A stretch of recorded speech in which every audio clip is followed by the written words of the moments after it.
வேலூர் பாஜக வேட்பாளர் ஏசி சண்முகம் தனது தொகுதிக்காக 63 தேர்தல் வாக்குறுதிகளை வெளியிட்டார்.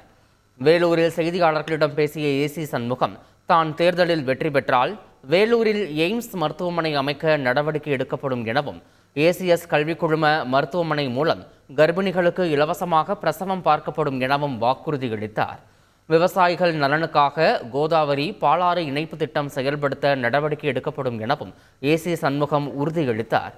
குடியாத்தம் பகுதியில் இராணுவ தளவாட உற்பத்தி மையம் அமைத்து தர முயற்சி செய்வேன் என குறிப்பிட்ட ஏசி சண்முகம், வேலூர் நாடாளுமன்ற தொகுதிக்குட்பட்ட 6 சட்டமன்ற தொகுதிகளில் தலா ஒரு திருமண மண்டபம், இலவச கணினி பயிற்சி மையம், விளையாட்டு மைதானம் அமைக்கப்படும் எனவும் உறுதியளித்தார்.